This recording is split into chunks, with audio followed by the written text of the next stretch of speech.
कहानी की शुरुआत में एक औरत अपनी बेटी को स्टोरी सुना रही होती है कि टेम्बा नाम का शहर खुशहाली में जी रहा था और अचानक से उन पे मॉन्स्टर्स का अटैक हो गया। वहाँ के किंग ने अपने बेस्ट स्पिरिट और विजार्ड को उनसे लड़ने भेजा और वो मॉन्स्टर्स बहुत ताकतवर थे। लड़ाई के बीच में विजार्ड ने उस स्पिरिट से उसकी सारी ताकत मांगी। उसने ऐसा ही किया जिससे वो सभी मॉन्स्टर्स को खत्म तो कर दिए, लेकिन इससे वो विजार्ड कोलैप्स होके मरने की कगार पे आ गया। तो वो स्पिरिट उससे कही, मैं तुम्हें मरने नहीं दूंगी, और वो उसे ठीक करने अपने स्पिरिट वर्ल्ड में ले गई। उस विजार्ड के दुनिया के लोग अपने उस हीरो का आज भी इंतजार करते हैं, पर कई साल बीत गए लेकिन वो वापस नहीं लौटा। सीन शिफ्ट होता है एक मार्केट में, जहाँ सेम स्टोरी सुन रहा एक लड़का पूछता है, माँ पर वो हीरो अपनी दुनिया में क्यों नहीं लौटता। इधर एक हुडी डाले आदमी से उसकी बेटी एलन कहती है, पापा सभी को बता देना चाहिए कि आप लौट चुके हो। वो आदमी कहता है, चुप रहो, और कुछ सामान खरीदने लगता है। तभी कुछ नाइट्स उसे देख पूछते हैं, लॉर्ड रॉवेल क्या ये आप हैं? वो आदमी कहता है, कौन? मैं तो आत्माराम हूँ। वो नाइट्स कहते हैं, जरा अपना हुडी हटाना आत्माराम जी। और रॉवेल कहता है, सॉरी मैं पराये मर्दों को अपना शकल नहीं दिखाता, और भागना शुरू कर देता है। नाइट्स उसका पीछा करने लगते हैं, ये कहते हुए कि हमारा हीरो लौट चुका है। वो उसे एक बंद गली में घेर पूछते हैं, आप भाग क्यों रहे हैं? सब कितना खुश होंगे ये जान के कि आप सही सलामत वापस आ गए हैं। तुरंत से रोवेल अपनी बेटी के साथ वहाँ से दूसरी गली में टेलीपोर्ट कर जाता है। एलन उससे पूछती है, आप ऐसे क्यों भाग रहे हैं डैड? अब तो आपको सभी के सामने आ जाना चाहिए, वो प्राउडली आपका वेलकम करेंगे। रोवेल कहता है, इसीलिए तो मैं नहीं आना चाहता। उन्होंने मेरे जाने के बाद मुझे हीरो बना दिया और अब मुझे कोई आइडिया नहीं है कि उनसे मैं कैसे डील करूँगा। एलन हमसे कहती है, हाँ ये फट्टू हीरो मेरे डैड है। उस स्टोरी में शायद ये मिसिंग था कि इनकी चोट इतनी गहरी थी कि इन्हें सालों लगते रिकवर होने में, पर thanks to my mom origin जो इन्हें लाके 1 साल में चंगा कर दी और शादी करके इनका उद्धार भी कर दिया, वरना इनसे तो कुछ बोला ही नहीं जाता है। हाँ, और इसी वजह से भी मैं इनकी इकलौती संतान हूँ। मेरी कहानी भी कुछ अजीब है। मैं पिछले जन्म में एक साइंटिस्ट थी जो मॉलिक्यूल्स पे अपना रिसर्च कर रही थी और एक दिन बैठे बैठे टै बोल गई, और ये शायद मेरे अच्छे कर्मों का एक फल था जो मुझे एटम्स के सारे फॉर्मूले याद रह गए, जिन्हें मैं मैजिक से कंबाइन करके 2 साल की उम्र से ही ट्रेनिंग करती आई हूँ। प्रेजेंट में वो अपने डैड से कहती है, सब आपकी गलती है, आपको थोड़ा बहुत तो सभी से कांटेक्ट बना के रखना चाहिए था, जिससे ये आपका बेताल की तरह पीछा तो नहीं करते। रोवेल कहता है, हाँ तुम सही कह रही हो। तभी एक बंदा एल्बर्टो जंप करके ब्रिज के नीचे आ कहता है, लॉर्ड रॉवेल। रॉवेल कहता है, ये कहाँ से आ गया? लॉर्ड रॉवेल रुकिए। पर रॉवेल अपनी बेटी को उठा भागना शुरू कर देता है। एलन पूछती है, डैड क्या आप इसे जानते हैं? अगर हाँ तो अभी रुक जाइए। रॉवेल कहता है, एल्बर्टो मेरा बॉडीगार्ड हुआ करता था।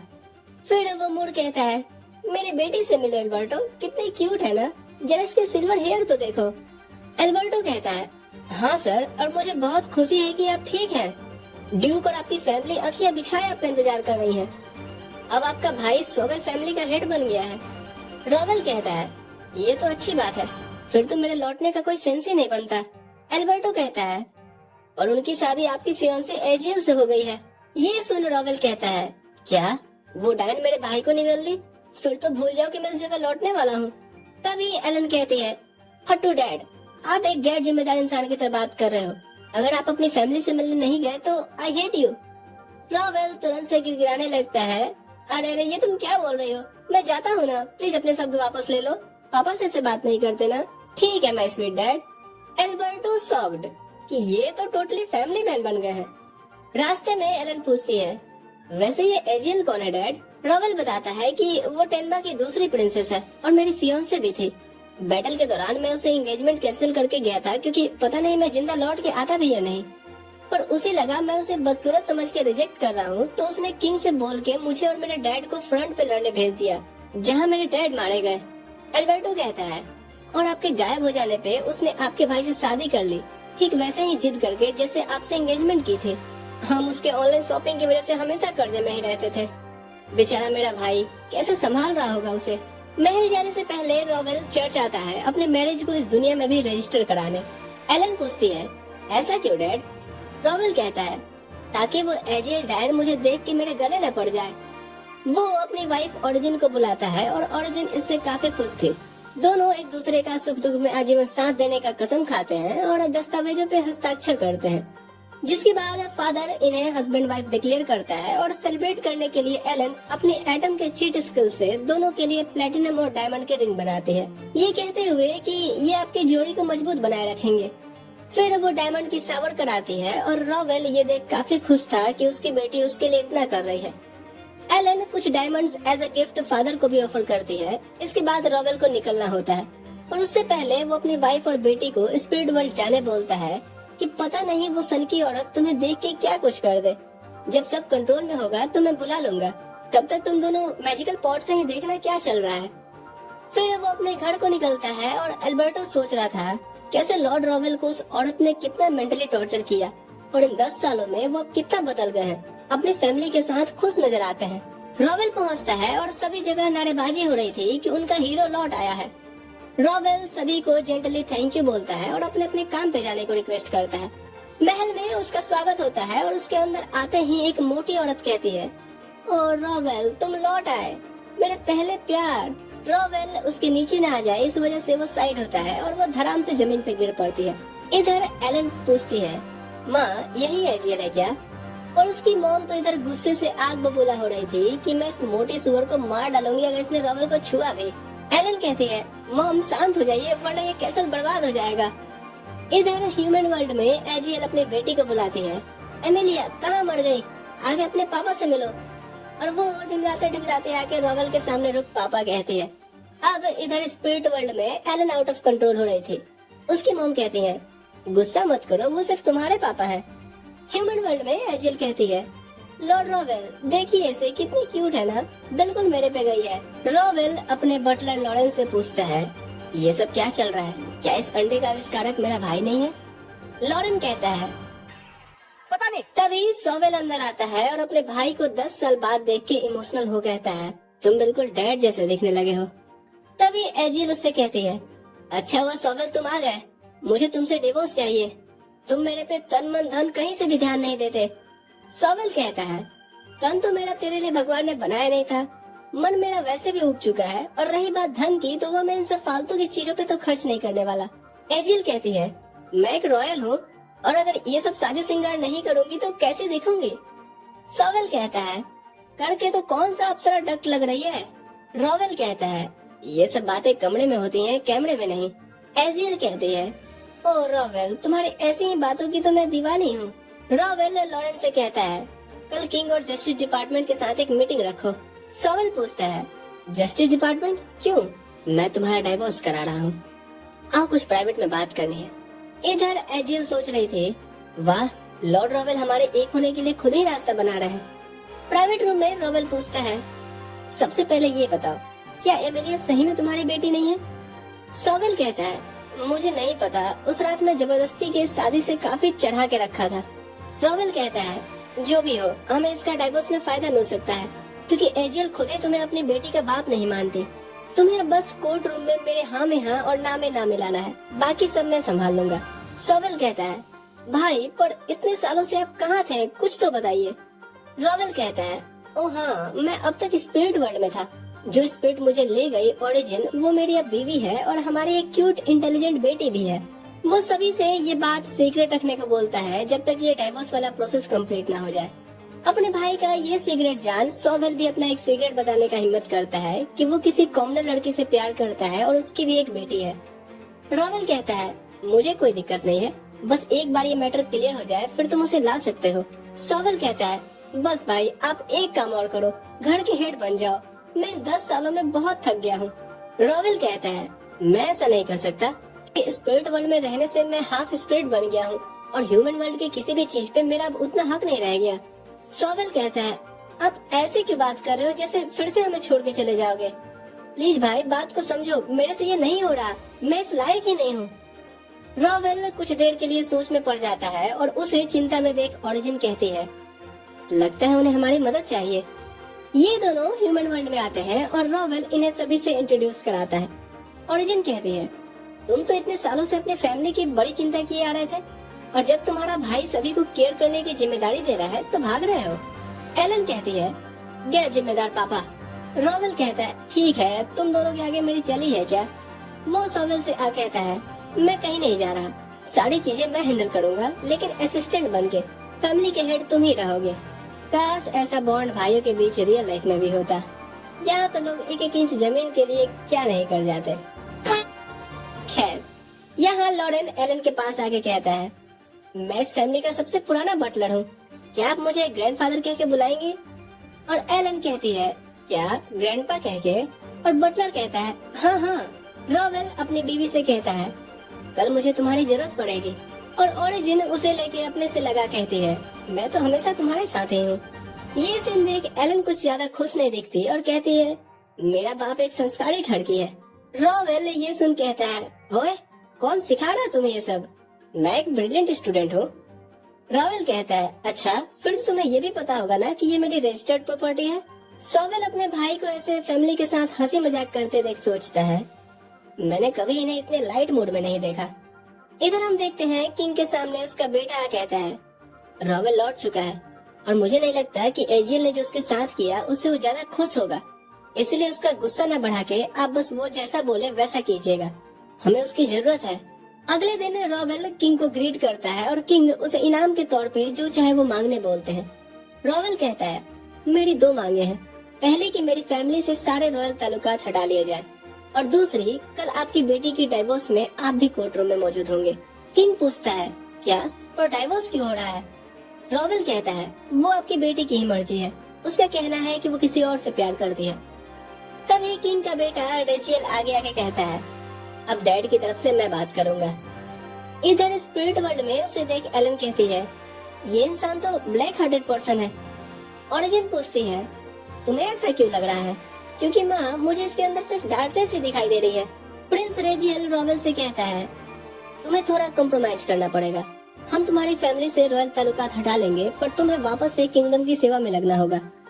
रॉवेल कहता है अब मैं फैमिली का हेड नहीं हूँ, तो इसके लिए आपको मेरे भाई से बात करनी होगी, फिलहाल कल कोर्ट रूम में मिलते हैं।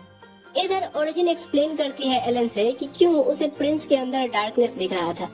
दरअसल रॉयल फैमिली को श्राप मिला है कि वो किसी स्पिरिट से डायरेक्ट कांटेक्ट नहीं कर सकते हैं। ये लोग बरसों से स्पिरिट फेस्टिवल के नाम पे फॉर्मेलिटीज निभाते आए हैं, पर रॉवेल ऐसा नहीं था। उसकी सोच 7 साल की उम्र से ही स्पिरिट्स को लेके सबसे अलग थे। वो उन्हें समझना चाहता था और इसीलिए वो मुझे पसंद था। एलन कहती है ओह, तो मेरी माँ भी प्यार की मरीज थी, पर 7 साल के लड़के के प्यार में? मैं अभी FBI को कॉल करती हूँ। अगले दिन कोर्ट रूम में जज के पूछने पे एचियल कंफर्म करती है कि हाँ मैं डाइवोर्स लेना चाहती हूँ, क्योंकि मेरा फियांसे रॉवेल लौट चुका है, जिससे मेरी एक बेटी भी है और मैं उसी से शादी करूंगी। जज रॉवेल की तरफ देखता है तो रॉवेल कहता है मैं तो ऑलरेडी शादीशुदा हूँ योर ऑनर, और रही बात इसकी बेटी के बाप होने का, तो मैं तो 10 साल से स्पिरिट वर्ल्ड में था और इसकी बेटी ठहरी 8 साल की, तो क्या वो चैटिंग के थ्रू हो गई? जज अब समझता है कि ये औरत अपनी बेटी सोवेल का ना बता के रॉवेल का बता रही है, और रॉवेल तो इस वर्ल्ड में था ही नहीं, तो ये किसी और की संतान है। इससे जज उसे सजा देता है कि वो आजीवन किसी मर्द से शादी नहीं कर सकती। तुरंत से उस पे एक मैजिकल बैरियर लग जाता है जो उसे रॉवेल के पास जाने से धकेल देती है। वो चिल्लाने लगती है कि मुझे रॉवेल चाहिए। अपने पापा और भाई की ओर देख करके मदद मांगती है, पर वो कहते हैं तुम्हारी बेवकूफी का यही अंजाम होना था। सीन शिफ्ट होता है जहाँ रेजियल रॉवेल से मिल कहता है मैंने सुना है तुमने स्पिरिट वर्ल्ड में शादी कर ली और तुम्हारी एक क्यूट बेटी भी है, मुझे भी उनसे मिलवाओ। रॉवेल कहता है तुम्हें ये किसने बताया? मेरी पहली मांग यही थी कि रॉयल फैमिली से हमारी कोई ताल्लुकात नहीं रहेगी। रेजियल कहता है ठीक है, अभी के लिए हम तुम्हारी बात मान लेते हैं। रॉवेल कहता है अभी के लिए नहीं, हमेशा के लिए, वरना मुझसे बुरा कोई नहीं होगा। अब रॉवेल जैसे ही अपने महल लौटता है, लॉरेन को ऑर्डर देता है तुरंत से एल्बर्टो को यहाँ हाजिर करने को। एल्बर्टो के आते ही रॉवेल कहता है मैं तुम्हें सस्पेंड कर रहा हूँ और तुम्हें अच्छे से पता है क्यों। एल्बर्टो सर झुका कहता है ठीक है सर। थोड़ी देर में रॉवेल को उसकी मॉम देख कहती है क्या सही में तुम रॉवेल हो? वो अपनी मॉम को हग करता है। हाँ माँ। उसकी मॉम कहती है मुझे तो लगा था कि तुम उस मोटी से शादी करने के डर से लौटोगे ही नहीं, पर देखो ना इससे सोवेल फंस गया, और ये अच्छा है कि तुमने रास्ता निकाल लिया। सोवेल लॉरेन से कहता है उस एजियल का सारा सामान कल तक उसके पास पहुंच जाना चाहिए। और एल्बर्टो कहाँ है, दिख नहीं रहा। रॉवेल कहता है मैंने उसे सस्पेंड कर दिया है। दरअसल उसकी जुबान कुछ ज्यादा ही चल रही थी। उसकी मॉम कहती है, क्या हुआ है, मुझे भी बताओगे? रॉवेल एक्सप्लेन करता है कि कैसे उसने स्पिरिट वर्ल्ड में शादी कर ली है और उसकी एक बेटी भी है, और ये बात मैंने सभी से बोली थी कुछ दिन के लिए सीक्रेट रखने, लेकिन उसने प्रिंस रेजियल को ये बात बताई, जिससे प्रिंस स्पिरिट से अब कांटेक्ट बनाने के लिए मेरी फैमिली का यूज करना चाहता है। लॉरेन ये सुन कहता है, कहिए तो मैं उस एल्बर्टो के ऊपर की टिकट काट दूं। रॉवेल कहता है, अरे नहीं, उसे उसकी सजा मिल गई है, और वैसे भी मुझे आज नहीं तो कल इस दुनिया के लोगों से भी तो मेरी बीवी और बेटी को मिलवाना ही था। उसकी मॉम कहती है, अच्छा तुम्हारी मॉम यहाँ खड़ी है और तुम्हें उन्हें पूरी दुनिया से मिलवाने की पड़ी है। एलेन ये देख कहती है, मॉम लगता है आपकी सास तो काफी गुस्सैल है। ओरिजिन कहती है, अरे ऐसा नहीं है, और अगर वो ज्यादा अनोइंग हुई भी तो मैं उनके सामने फिर कभी नहीं जाऊंगी। रॉवेल इधर कहता है, अरे मॉम लो अभी मिलवा देता हूँ। उसके बुलाने पे दोनों ह्यूमन वर्ल्ड में आते हैं और रॉवेल इन्हें अपनी मॉम से इंट्रोड्यूस कराता है। ओरिजिन अपने आप को स्पिरिट क्वीन से इंट्रोड्यूस करती है। फिर रॉवेल एलन को उतार कहता है, ये आपकी पोती है, और एलन बड़े ही अदब से उन्हें ग्रीट करती है। फिर उसके ग्रैंड मदर कहने पे वो उसे गले से लगा कहती है, ये कितनी क्यूट है, इससे प्यारी बच्ची तो मैंने आज तक नहीं देखा। और एलन सोच रही थी, मैं तो इन्हें गुस्सेल समझ रही थी, ये तो बड़ी अच्छी हैं। फिर एलन की खातिरदारी में टेस्टी केक लाया जाता है और उसकी ग्रैंड माँ उसे अपने हाथों से खिला रही होती है। तो रॉवेल थोड़ी देर में ही रोक कर कहता है, माँ फिर ये खाना नहीं खाएगी, जिससे एलन मुंह बना लेती है, पर उसकी दादी को तो उसका ये एक्सप्रेशन भी क्यूट लगता है। रॉवेल यहाँ सोवेल से कहता है कि मैं तुम्हारी नाइट्स को ज्वाइन करूंगा, पर चूंकि हाफ स्पिरिट होने की वजह से मैं यहाँ परमानेंट तो नहीं रह सकता।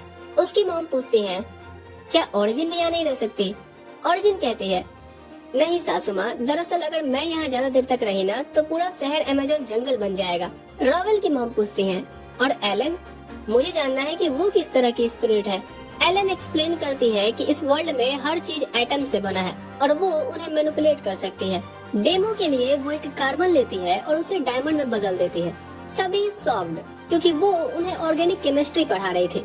फिर वो उन्हें कुछ गोल्ड बना करके दिखाती है, जो देख तो सभी की आंखें चौंधिया गई थी। रॉवेल कहता है, ये आप सभी के लिए गिफ्ट है। सोवेल, तुम ये गोल्ड लोगों की जरूरतों को पूरी करने में यूज करना। एलन कहती है, हाँ, पर उससे पहले इसमें आप थोड़ी इम्प्योरिटीज ऐड कर लीजिएगा, क्योंकि ये 24 कैरेट प्योर गोल्ड है। ओरिजिन उसे डांटती है इतना ज्यादा अपनी पावर यूज करने के लिए, पर सोवेल कहता है, ये तो कमाल है, ऐसी पावरफुल एबिलिटीज से तो क्या कुछ नहीं किया जा सकता। रॉवेल कहता है, हाँ, और इसीलिए मैं अपनी फैमिली से सारे रॉयल ताल्लुकात हटा लिए हैं। उसकी मॉम कहती है, पर बेटे इतनी गोल्ड हम मार्केट में क्या बोल के ले जाएंगे? एलन सजेशन देती है कि अगर शहर में कोई गोल्ड माइन है तो ये आपको वहाँ से मिला है, ऐसा आप कह सकते हैं। रॉवेल की मॉम कहती है, हाँ, एक पुराना गोल्ड माइन है। ये क्यूट पावरफुल के साथ साथ कितनी इंटेलिजेंट भी है। थोड़ी देर में सोवेल महल में बड़ी पार्टी रखता है, ये कहते हुए कि ये पार्टी एजियल के जाने और मेरे भाई को उसकी फैमिली के साथ आने की खुशी में है, तो एंजॉय करो। फिर सभी भुक्खड़ों की तरह टूट पड़ते हैं। इधर हम एल्बर्टो को देखते हैं, जो प्रिंस रेजियल से कह रहा होता है, रॉवेल ने मुझे सस्पेंड कर दिया है, तो मैं आपकी और कोई मदद नहीं कर सकता। रेजियल कहता है, मुझे पता ही था कि उसे अगर पता चलेगा तो वो ऐसा ही करेगा। खैर कोई बात नहीं, तुम मेरा एक आखिरी काम करके जाओ। इधर रॉवेल और ओरिजिन स्पिरिट वर्ल्ड निकलने वाले होते हैं, तो उसकी मॉम कहती है, क्या इतनी जल्दी? तो मुझे फिर से अकेला छोड़ रहे हो? अच्छा, क्या एलन को मैं अपने पास रख सकती हूँ? रॉवेल कहता है, हाँ वो रह सकती है, क्योंकि उसके रहने से कोई दिक्कत नहीं होगा। फिर वो दोनों स्पिरिट वर्ल्ड को निकल जाते हैं और इधर एलन को जम्हाई लेता देख उसकी दादी कहती है, लगता है तुम आज काफी थक गई हो। रात में जब एलन सो रही होती है, एल्बर्टो उसके कमरे में आता है और उसे जगा के एक लेटर देता है। एलन शाही मुहर लगा देख समझ जाती है ये रॉयल इनविटेशन है। वो कहती है, आप ऐसा क्यों कर रहे हो? क्या आपको मेरे फादर पसंद? एल्बर्टो कहता है, नहीं ऐसी बात नहीं है, मुझे पता है कि आप ऑर्डर्स फॉलो कर रहे हो, पर मेरे डैड आप पे बहुत गुस्सा है और वो शायद स्पिरिट वर्ल्ड से ये सब देख भी रहे होंगे। एल्बर्टो कहता है, ये मेरा प्रिंस के लिए आखिरी काम था। ठीक है, अगर ऐसी बात है तो उनसे कहिएगा कि जब तक रॉयल फैमिली अपनी गलतियां नहीं सुधारती और ऐसे ही फालतू एरोगेंस वाला कांटेक्ट करने का अप्रोच करती रहती है, तब तक उनकी कोई बात नहीं सुनी जाएगी। ये कहते हुए वो उस लेटर को जला देती है। अगले दिन जब दादा दादी अपनी पोती की खातिरदारी कर रहे होते हैं, तभी रॉवेल कहता है, तो ह्यूमन वर्ल्ड में कैसा बीता मेरी बेटी का रात। एलन कहती है, मेरा छोड़िए, अपना बताइए, मॉम के साथ आप अकेले जो थे। रॉवेल कहता है, अरे तुम फिर से शुरू हो गई। वैसे क्या तुम्हें सही में कल रात के बारे में कुछ नहीं बात करना।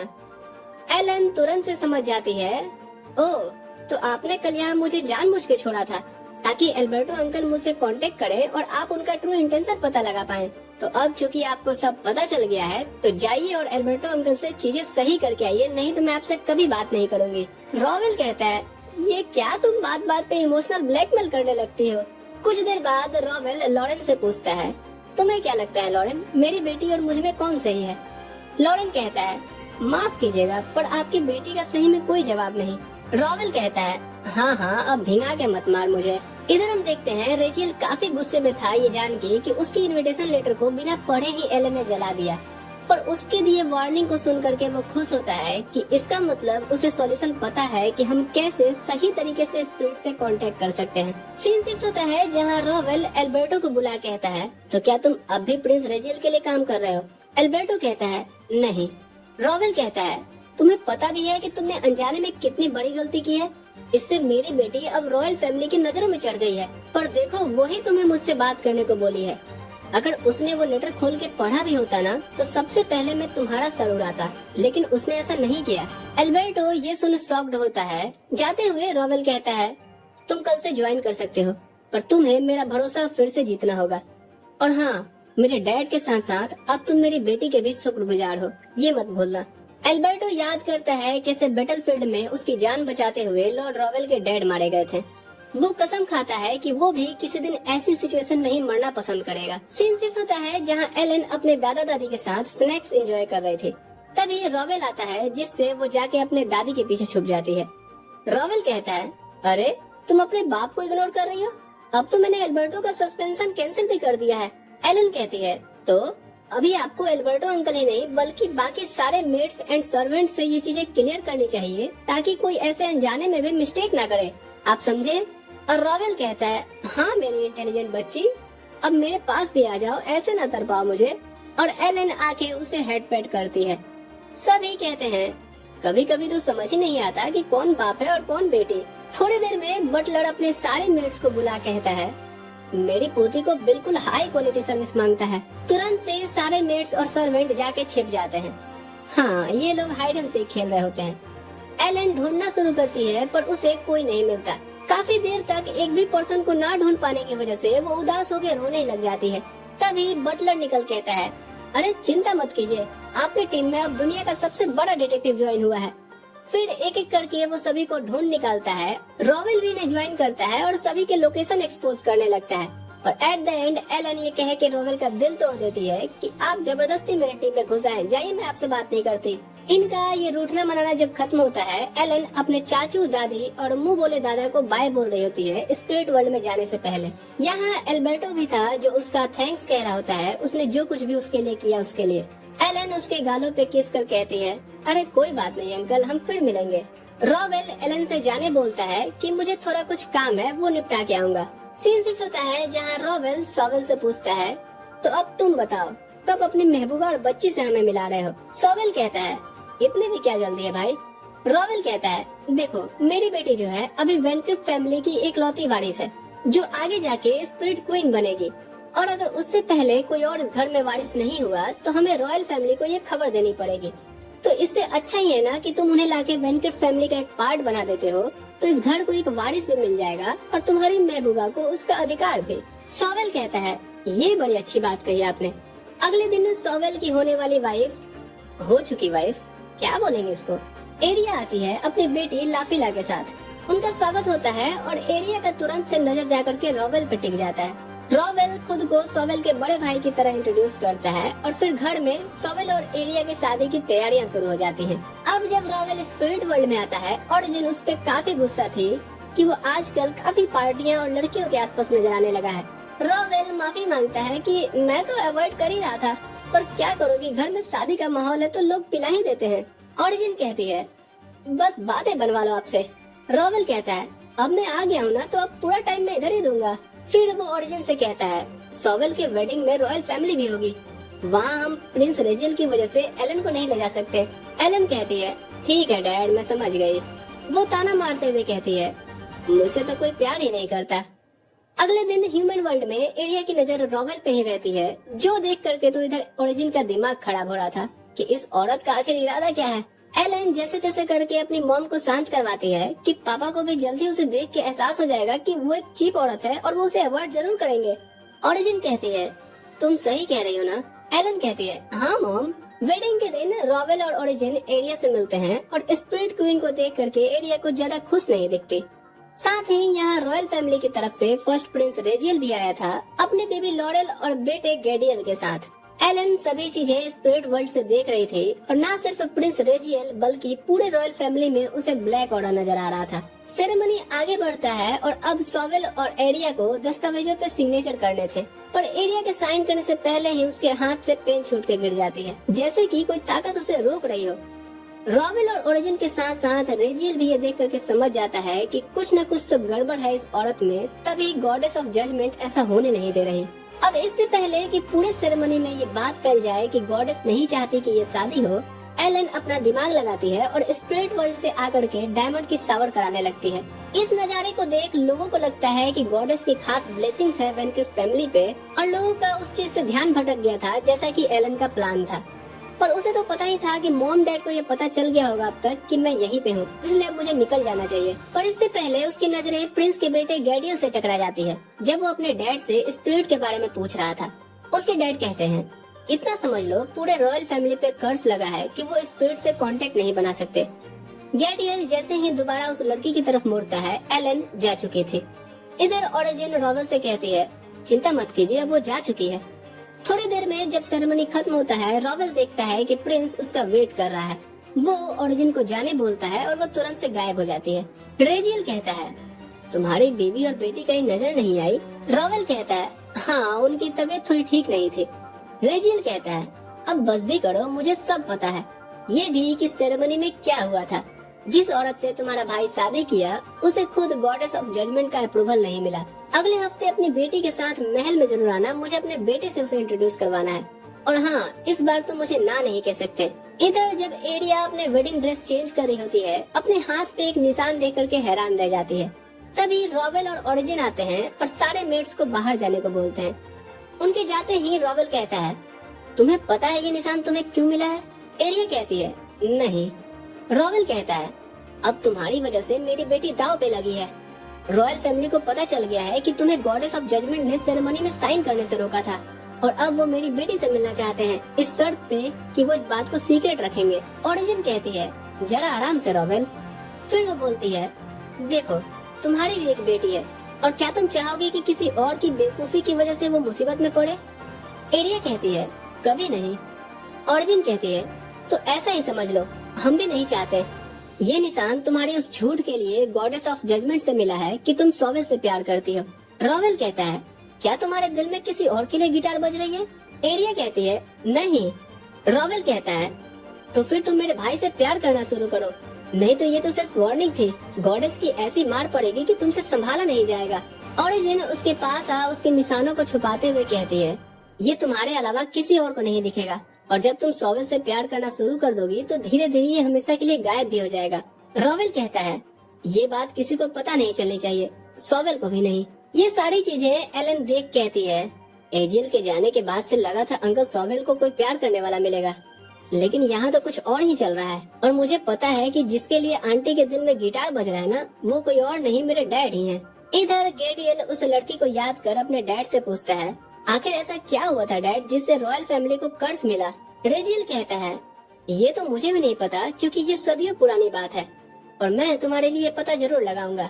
इधर एरिया को समझ नहीं आ रहा था कि अब वो क्या करे। सोवेल आता है और वो उससे इस बारे में बात करना चाहता है। वो उसे ऐसे परेशान देख कारण पूछता है। इधर स्पिरिट वर्ल्ड में एलन लाइब्रेरी में बैठी कुछ ढूंढ रही थी। तभी लाइब्रेरी असिस्टेंट वेंट आके कहता है, क्या आपको कोई मदद चाहिए? एलन कहती है, हाँ मुझे ये जानना है कि आखिर रॉयल फैमिली ने ऐसा क्या किया था जिससे उन्हें कर्ज मिला।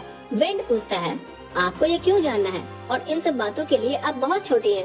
एलन कहती है, प्रिंस रेजियल मेरी फैमिली की कमजोरी का फायदा उठा के मुझे और डैड को अगले हफ्ते मिलने बुलाया है।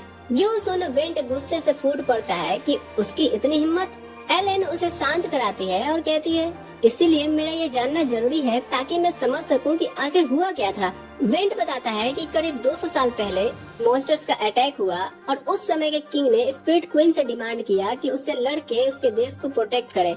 इतने डिसरेस्पेक्टफुल मैनर में कहना, वो भी कोई ऐसी चीज जो नेचर के खिलाफ हो, तो स्पिरिट क्वीन ने मना कर दिया। तो किंग ताओ में आकर के सारे नियम हटा दिए कि कोई नियम नहीं रहेगा और तुम्हें हमारी हर बात माननी होगी, जिससे वो स्पिरिट क्वीन ने पूरे रॉयल फैमिली पे ये कर्ज दे दिया।